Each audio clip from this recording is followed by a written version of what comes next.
You've been told that Labour is far left or socialist, but despite some positives compared to other governments, Labour's policy plays right into the hands of our oppressors. The truth is that Keir Starmer has put the final nail in the coffin into the illusion that Labour represents socialism. But what does socialism really look like? Why do Labour fall short? And how exactly do they betray the working class? This is Common Power UK. Time to shed those mainstream misconceptions. What does socialism really look like? Despite what every single platform commentator might say, socialists and Marxists believe that truth does exist. We believe that truth and science are never-ending pursuits towards knowledge. Therefore, truth is something that changes over time. It is not something fixed and dogmatic. We do not believe that socialism or communism are utopian with no flaws, simply that they are the next logical steps in the progress from capitalism to a new form of advanced civilization. Upon the removal of the capitalist class, the first thing that we will do is to nationalise the top 100 businesses.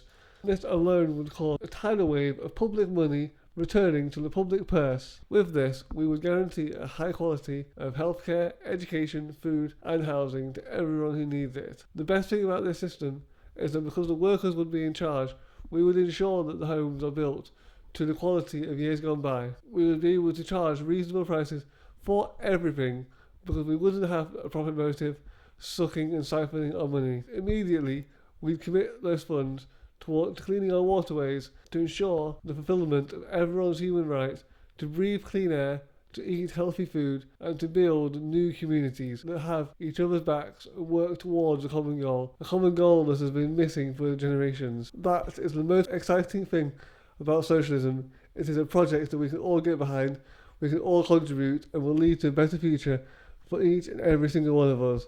It really is a no-brainer. It will unify the efforts of the earth into the interests of the earth. Everyone can see the interests of the earth are not being met at the minute, and we need to change that now. There is no time to lose. The earth is dying, as we can see with all the wildfires at the minute. One of the most damning failures of capitalism is the growing sentiment of depression and purposelessness. We will change that instantly. Imagine a world where every job directly contributes towards a common goal, and you know that all of your tax money is going to the right places. There will be huge new projects to clean the waterways, as I mentioned earlier. We will launch an initiative to accelerate green energy. Imagine how many jobs it would create if we installed solar panels on every single roof in the country. And it would make your energy bill cheaper. It's a no-brainer again, something that generates jobs and makes things cheaper for regular people in the long run. We don't care about their economic growth. All we care about is working in the best interests of the earth and the people and animals that inhabit it. My final example is fast food. Imagine no more fast food companies overnight that poison us every single day, but the infrastructure is still there, and that provides an amazing opportunity to rewrite the system so we can remake it in the people's interest. Imagine burgers that come from healthfully raised animals, fillings that are nutrient rich, removing the GMO fruit and veg that maximise profit and minimise nutrition. It may be a battle that will not be won overnight, but you get the point. This is just the tip of the iceberg when it comes to the progress that we could make without capitalist forces draining our money and returning none of it to our infrastructure or the benefit of humanity. So you might think these changes would be easily achieved. So why do Labour fall short? You might think, why don't they do more? Or they're doing all they can. But the truth is that they stand for the dying embers of a failed solution. That solution is reformism. I've only just learned this term recently, so I'll describe it for you as clear as I can. It is the theory that capitalism can be transitioned to socialism through gradual, slow reform. The genuine hope of reformism was ended brutally by the neoliberals. However, the false hope it maintained in the working class was enough for it to be assimilated into the system. This means that for every small win by Labour, there will be a bigger win for the capitalists, and therefore a greater loss felt. Reformism had progressed society slowly towards socialism, introducing things like the NHS, public pensions and sick pay. But those were all in the first half of the 20th century. That was a long time ago. Since then, the reformist policies have been watered down year on year to the point where it may be too much to ask for Labour to even return us to the highly unequal balance we had when they were last in power in 2010.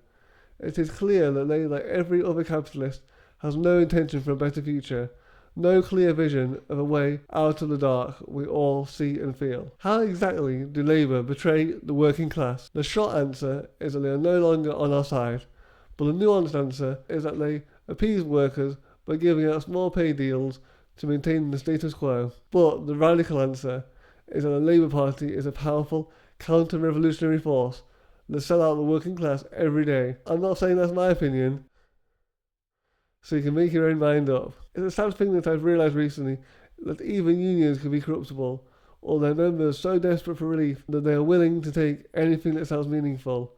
The situation has got so dire that many people are simply unable to participate in strike action. The main reason for this is that capitalists fiercely reject any perceived loss to a union and therefore dig their heels in for months over basic pay deals. The second reason, one that we can do something about, is badly coordinated strike action. Unfortunately for the socially anxious, we cannot exist as individuals any longer and must cooperate on a scale unseen in the past. The striking of one mine or factory isn't going to cut it in the 21st century. Now that the supply chain has moved away from self-production, there is an enormously complex system that is not centralised to one location. Therefore, we must coordinate across the supply chain and then across multiple supply chains to have real impact. It is infuriating that this is a level of action that must be taken to ensure our future and our Earth's future as we know it. But I know I am not mistaken. They will never give us an inch, so we must take the whole mile. I'm getting riled up now, so please like, comment, share and subscribe to get a fucking move on. I'm already 5 videos in, capitalism hasn't fallen yet. Come on people, we can all do better. I'll see you in the next one. Bye bye.